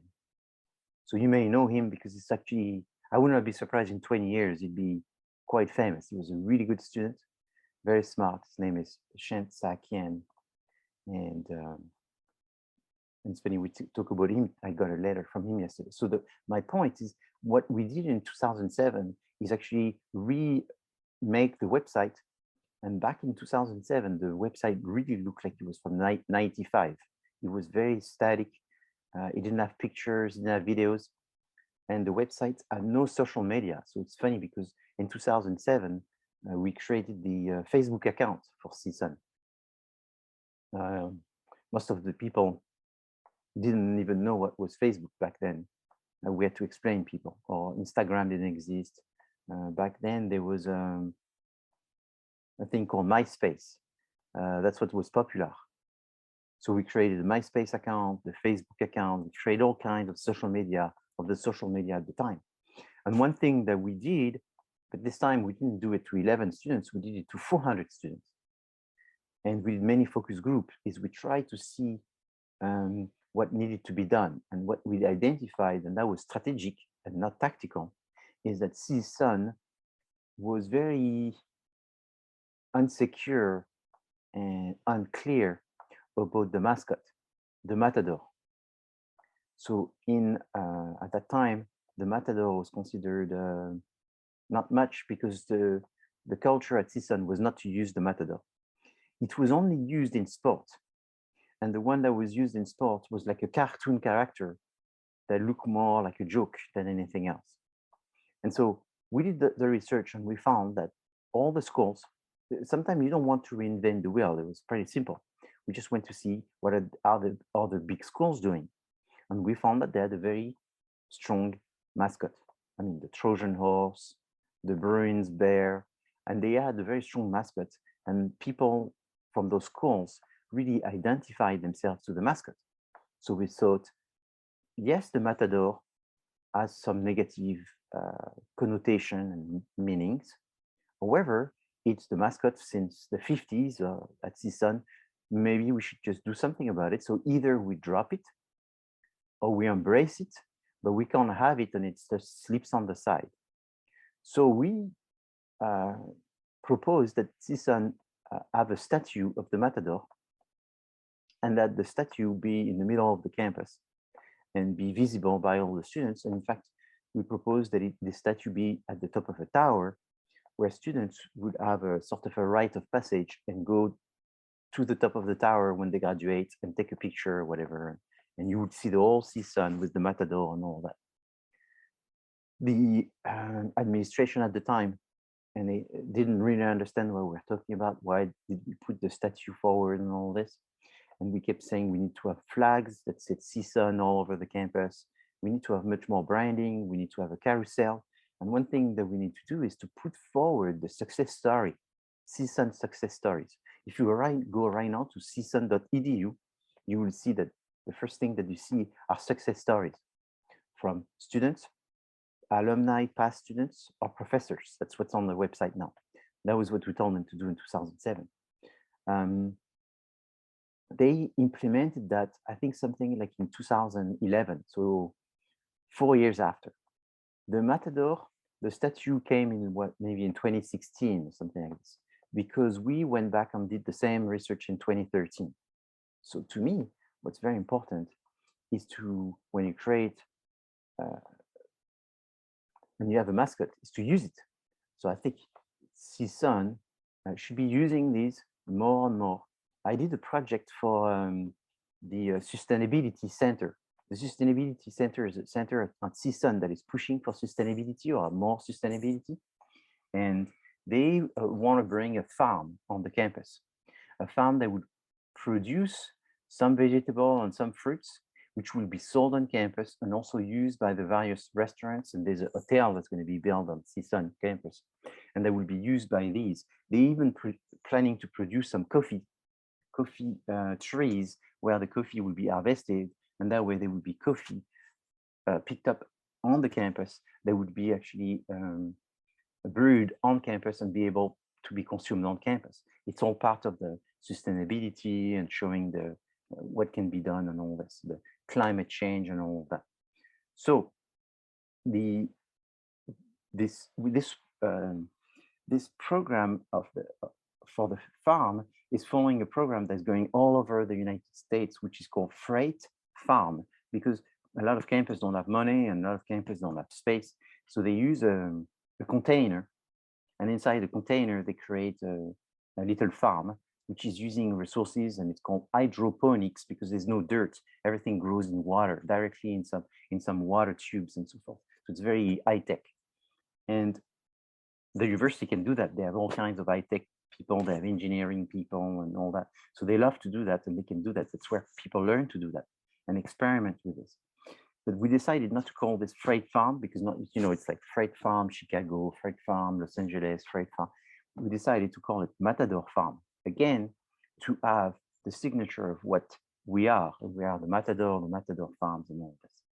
What was interesting is how can you say this is good or bad when you ask 11 students? Imagine the 11 students that you ask are 11 students that do not care so much for the Matador.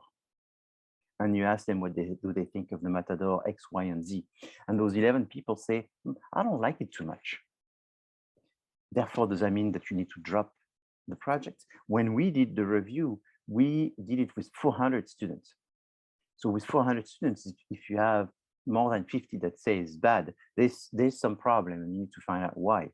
But when you do 11, you could have a very strong bias. So when you ask 11 people, what do they think? It's not so much the answer that matters. I repeat myself. It's the why do they think it's bad. So for example, if they say, oh, do you like the Matador on this website? I don't so much want to speak about the website and what they're doing. I'm sorry, Justin, because the thing is, this is supposed to be confidential. And you and I, we're asked not to talk about it because it's in progress and there's nothing done. And so therefore, I think we should keep the detail for ourselves. But they did use the Matador on it. But I'm using example. I don't know what the student said, but if the student said, oh, the Matador, we should not be using it. Does that mean we should not be using it? Or does that mean the one that we're using right now on the website is the one that we should not be using? Because when you ask students in private, you may discover that those 11 people, there's actually only one that thinks the Matador is horrible, not to use it at all, no matter how it looks, versus the other people, when you get into their brain, and speak more in private, they may say, well, I don't think we should not use the Matador at all. I just think the way it's being used right now is not a way that I think is very good. So you have to be very careful. And doing research, interpreting research, giving a meaning to research and all of this can be very, very biased. You can turn things to look, you could create a pill that's going to solve the world and make that pill look like it's the best pill, or you could create a pill that's going to solve the world and it doesn't work and everybody think it works. Information can be manipulated, statistics can be manipulated, and most people do not understand statistics. Most people that went to school and did statistics still don't understand it because it's taught in a way that is boring. It's taught in a way that is very burdensome and very complicated, and it should not be. Statistics is something you can use every day. You want to understand it because it's always a question of cost benefit. It's, how likely am I sure that something's going to happen? It's a matter of statistics. Remember the very beginning of the class when a student asked me, what do I do if I cannot source or reference questions that I'm discussing? And I said, it's very unlikely, and there's a chance that you cannot, but it's so low, therefore, that you cannot assume that you cannot, because it's so low. So people don't. They're good points. Thank you. Yeah, you're welcome. So it's very important to use statistics to better understand, and that's why oftentimes the answer is not yes or it's not no. It depends, because it depends on what statistics do you have, who gave you the statistics, and so forth. So Justin, is there something you want to add? Because you asked me a question, and like I said, I gave you a long answer trying to relate it to the class. Is there something you want to add based on maybe what you've seen, or if something you can share with us? I just think those are really good points to consider, about, I think it really makes a good understanding of statistics, and, make it a lot simpler. Yeah, statistics is complicated if no, I'm going to be politically incorrect, but that's okay. My daughter is like you. She's somewhat the same age. She's going through the university right now, and she's taking a statistics class. She's essentially an A student. Most of the time, she was the valedictorian of her high school. She understands nothing. I have a PhD in statistics, so I'm pretty decent, I suppose. I tried to look at the professor teaching the statistics, and I didn't understand anything of what this professor was teaching. She's an undergraduate looking at her first statistical class, which is basic statistics. And me, a professor who's specialized in statistics, I didn't understand what this person was trying to make her do. She doesn't understand. She's asking me, why do we learn statistics? I can't relate it to anything. So that's the point, is why does it have to be so abstract? Statistics is very concrete. It's there to help you make decisions. Quantitative, it's going to be a percentage. Qualitative, it's going to be an answer to why. And that's all you want to know. And back again, I've said it, this is maybe my 5th time. The most important data that you want to look for is not Google. It's not an expensive database. It's just asking the basic person some questions, one human speaking to another human, to try to understand what problem do they have.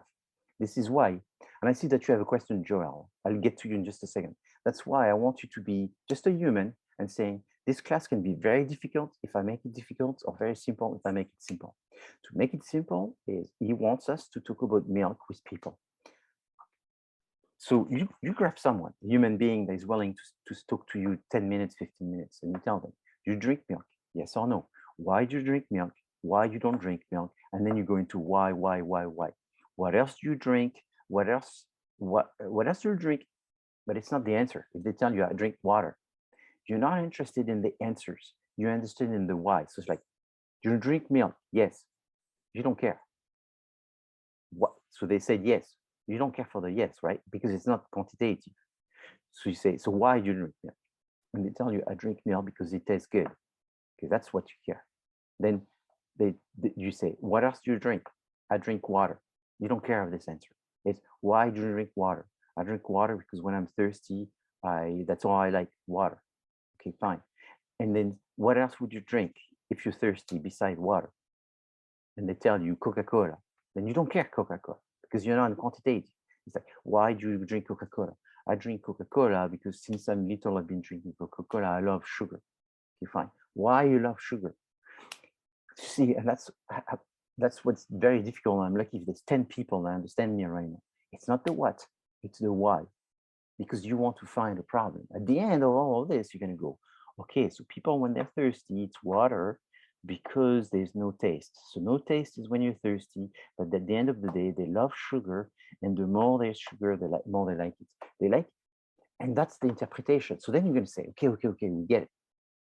But isn't it more difficult to interpret qualitative data than it is to interpret quantitative data? Because if they say yes or no, it's a percentage and it's easy to know, of course. So more interesting, qualitative data. More difficult because it's the skill of the person interviewing. So the day you are the interviewer, make sure you're very awake, very ready. You have to be on your toe, your eyes are open, like you're ready to go, you're on fire because you're pushing these people. Quantitative research, you don't have to do that. You give them a survey and you need to give 5,000 survey to have 500 that actually people fill in correctly. It's just a number game. And then when you get the answer, it's statistical. It's just, you put it inside the computer and the computer is going to give the answer. Qualitative research, to put it into a computer, no, doesn't work. So you have to read all of that. And so therefore you have to be a psychologist. You have to be someone that can put your feet in someone else's shoes, much more difficult. But for this class, I recommend that you take secondary quantitative research, like stuff you find on Google about what consumers have been saying with percentage, fine. Secondary qualitative research, someone else, it exists, information on why people do X and why people do Z and why people do N, fine, it's done by someone else. And then you also do primary, so yourself, qualitative, where you directly ask the questions. But what you don't want to do, I say, is you do not want to do survey, which means that you do the survey, so it's primary, and it's quantitative, and therefore you need to have 2,000, 5,000, 20,000 people. It's too time consuming. You don't have the time for this. And if you were to do that, it will give you a very little extra percentage. So you want, again, this is statistics, cost benefit, is you want to have the statistics on your side. To do 5,000 surveys, it's going to take you 3 months and a lot of work. You're better off spending 50 hours instead of 5,000 hours on doing qualitative research. That's going to be more beneficial. Okay. Yes, Joel, go ahead with your question. It's really interesting that we're talking about this A2 milk because I just recently got like a pop-up ad, when I was looking at, something online. Yes. And I feel like it's targeting, people that are talking about this product. Is that something that, we can mention in our assignment? Well, normally what happens is you have cookies on your computer and it's following where you went before. So we're all going to see much more information about nutrition and food that we wouldn't normally, because you're going to be using your research to do research, and therefore the cookies are going to be used by Google in order to give it to their platform, YouTube and Instagram and all of this. So therefore these people are going to know that Joel Gabay is looking for stuff that has to do with dairy products, and therefore they're going to send you more things on that than golf accessories. I see. Okay. So it's not a function of it's in the air, it's trendy to think about milk. It's just related to your own behavior, and they're tracking you. I see. Okay. All right. Thank you. But yeah, and so welcome to the world of marketing. You are being tracked. Now, it's a good thing. In general, I don't think it's a good thing. But for the sake of the project, it's a good thing because you want to be sort of bombarded by these people and the competitor of A2 Milk, because you want to see how A2 Milk is presenting themselves as a promotion way, as a communication way, and you want to see how the other one, the competitors, are doing it. So in some way, keep getting as many cookies on that specific subject in order to be experiencing what the consumer experience, which will make you a better consultant and a marketer of the product. So it's good.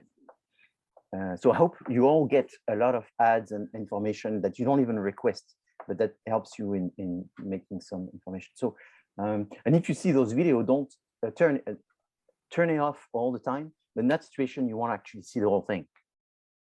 So the more, the better right now for all of us. Thank you for your question, Joel. A lot of people are gonna be in that boat. What's interesting about the project is it has to do with the environment.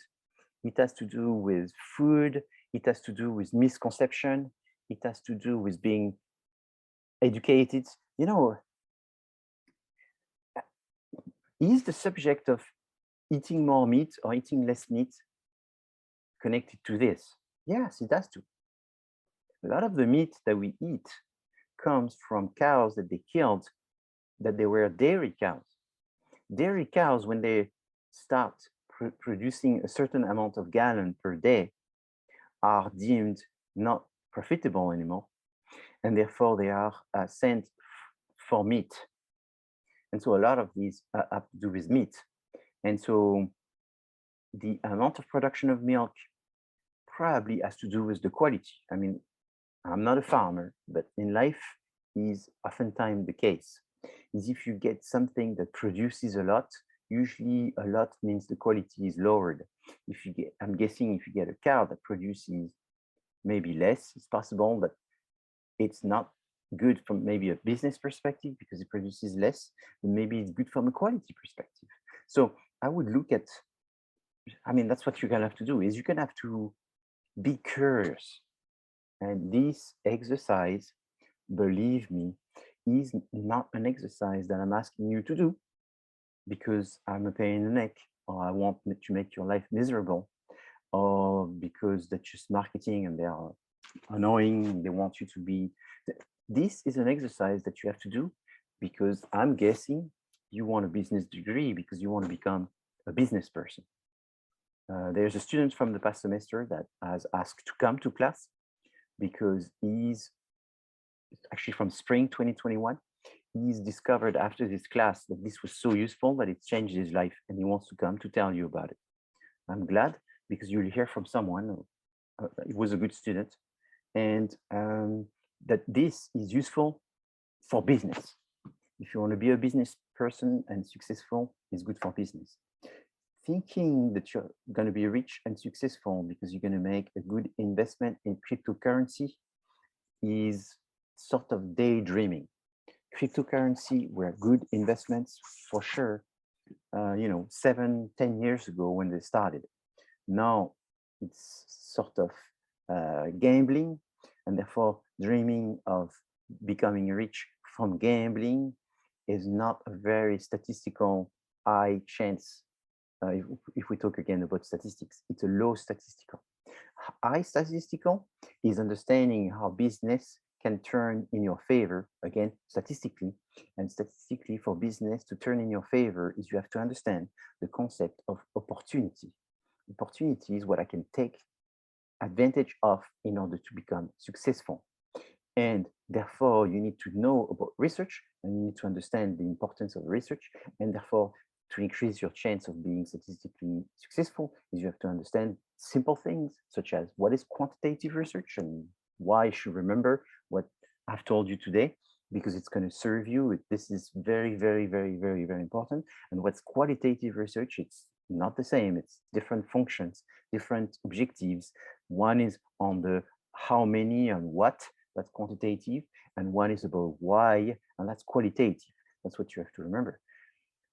And that's super, super important. I could randomly grab someone who's a successful business person in the street randomly and ask them, and pitch this to them and ask them how important is that, and they would roll their eyes and say very important for anything you want to do in business, no matter what the subject you are in.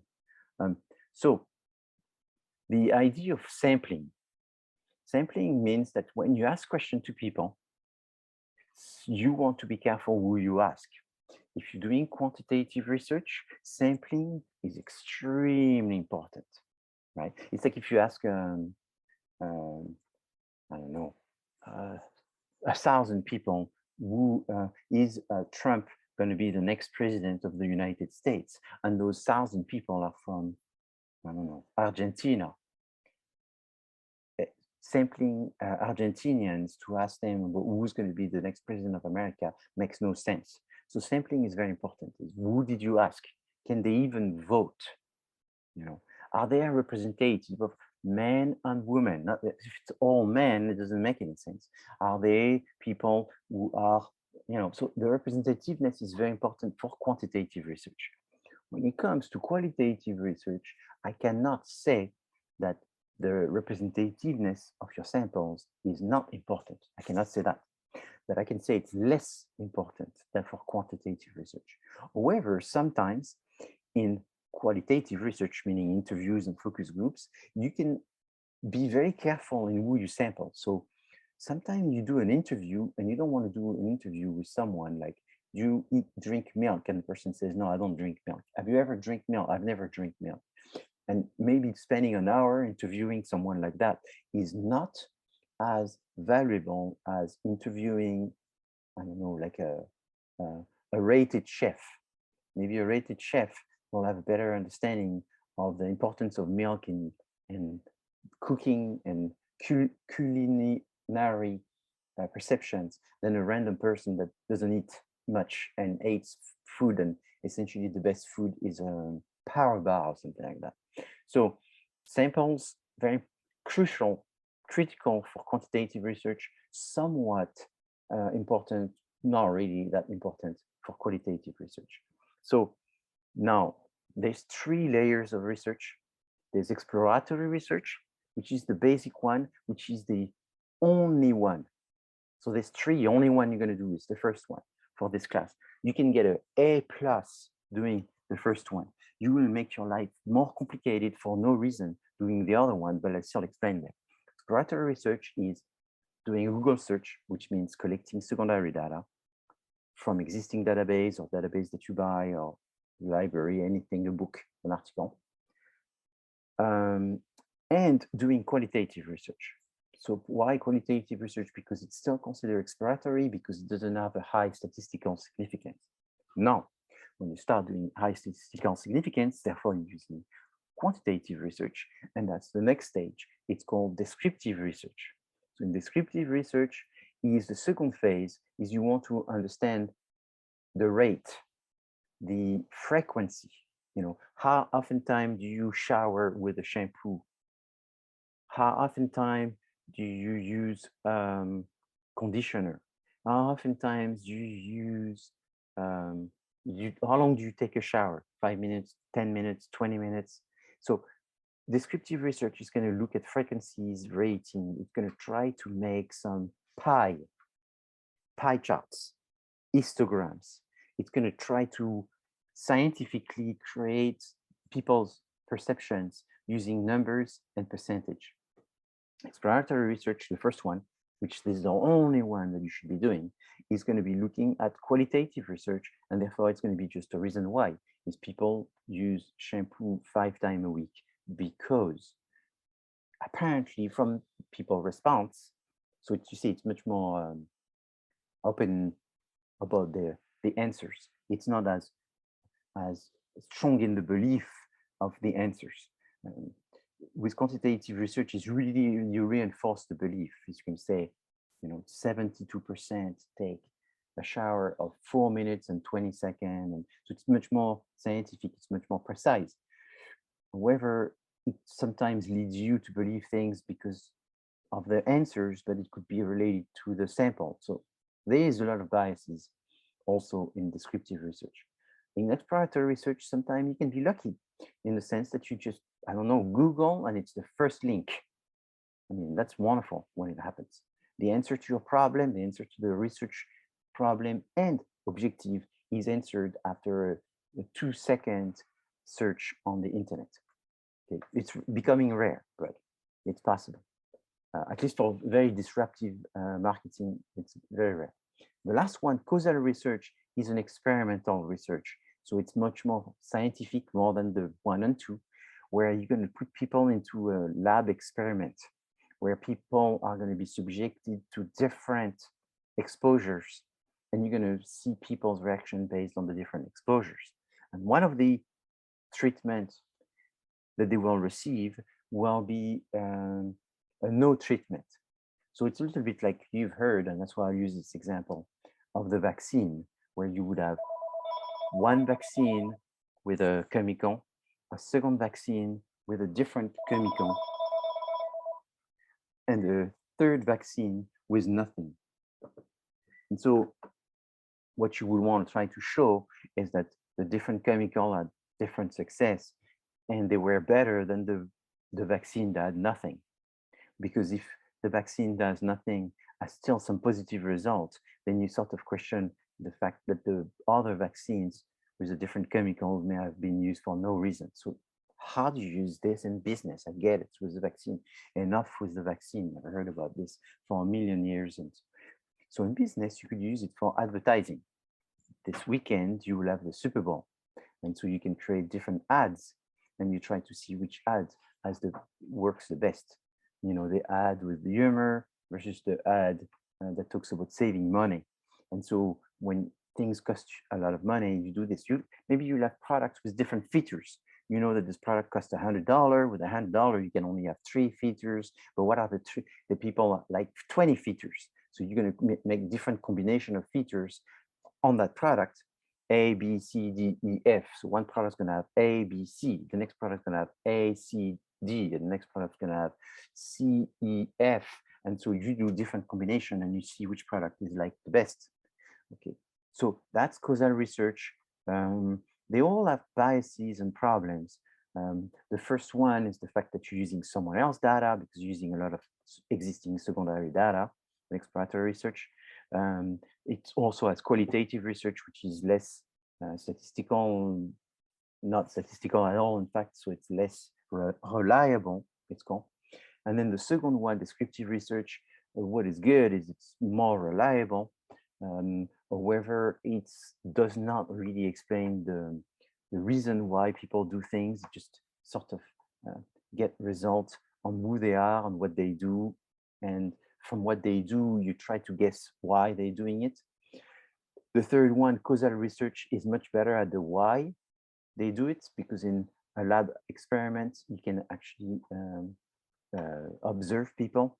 And from the observation, you can guess why better than just people answers. You can have people answers and observation in the third one. So that's why it's a little bit better for the why. However, it's very expensive, it's very time consuming, and it can only be used by a large corporation. Small organization don't have the resources and knowledge oftentimes to do causal research. So this is concluded by the last one, which is nothing but everything I've just said. Is marketing research is you have 2 types of data, secondary and primary. Primary data is you can use qualitative or quantitative. When you use quantitative, is you could have descriptive or experimental, so it's doing surveys or doing lab experiments.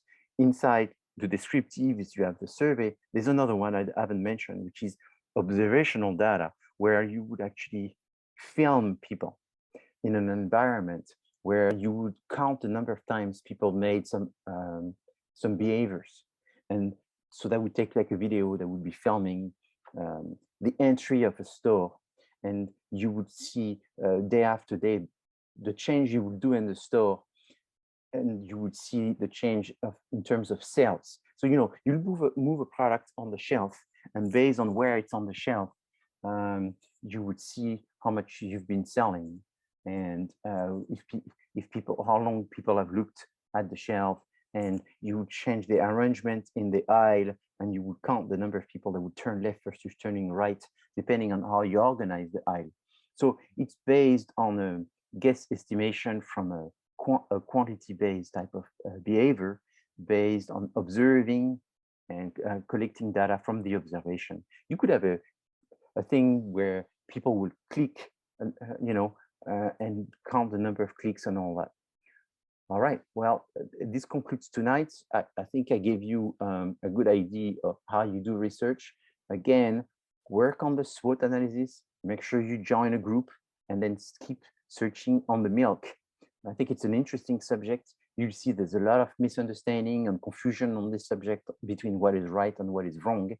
And so you have to educate yourself first, probably, mostly if you don't know about milk, or maybe if you don't like milk, you will require first to educate yourself, and then look at what the competitors are doing, what the market is doing, what everyone is saying about nutrition and food and so forth, and the changes on gluten-free, the DNA manipulation that they're using in the food industry.